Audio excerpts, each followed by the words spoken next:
ganon sa kamay ni Cortez. Super Prince with a Louie.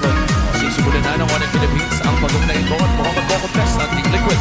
Ngayon ang Onyx Philippines talaga ang aarangkada, makakuha dito ng advantage. And King Kong will secure the circle plus at double kill coming in from Kurt. Pero si Bruce ko naman ang tinatalunan. May flicker upang makataka. Si Cartesi ang kanilang nakita at mukhang wala na kawala. Napagpagad ng execution na magmumula sa Onyx Philippines. Kung paano nga ba nila napapagana as we head on to the second turn of fight ng huling pagong ay napunta sa Onyx Philippines. Napakaganda ng pwesto ng Onyx Philippines. May diversion play na gagawin. So tutulungan nila dito si Kurt. At dito nga talaga ang tunay na laban. Nakuha nila yung pagong. Gusto pa nila ng kill. But Jim with a good angle. Placing to it ka lang sa Memo. Ang pipigil sa kanila. Sabi na mag-iit na advantage. Pero dahil sunod-sunod. Roamers. Nagtatapakan yung dalawang roamers na parang wala lang nangyayari. Si Sanford ay umiinda mula doon sa dati. Pero si Cartesi, bad execution. Diba yan? Sabay atras. Ngunit si Cheeky naman dito tries to survive. Pero napakatindi. Nagkalaman na yung pinapakita dito ni Kurt. And Kurt will secure 2 kills bago siya mamaalam.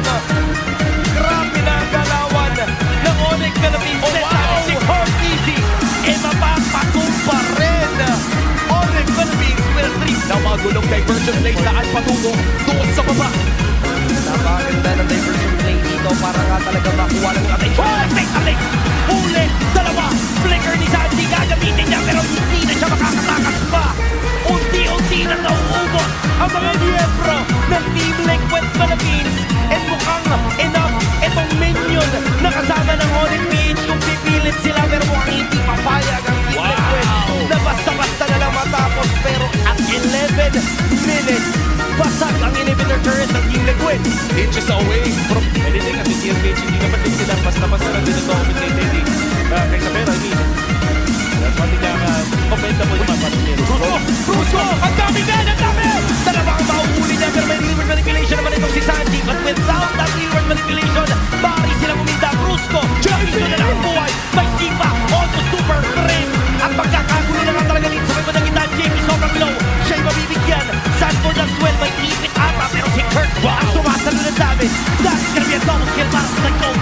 And mukhang goal! Ang chance ni Cartesi na patol na agad. Kung bakit ito yung hero na nakapangalan sa kanya ang bigyan para sa Nagtong. And si Bruce ko na lang matitira. 10 segundo para kay Super Prince.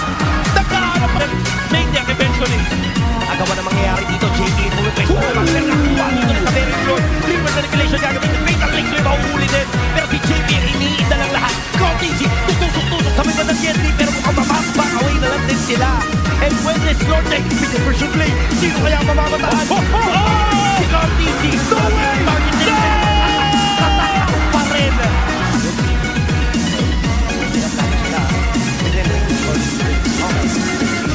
basak-basak.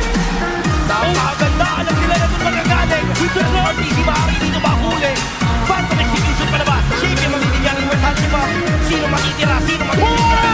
Napakaganda ng pagkakahuli ni Sanford. Kumambak away ang Onyx Philippines. At maaari ito nga maging disaster para sa kanila.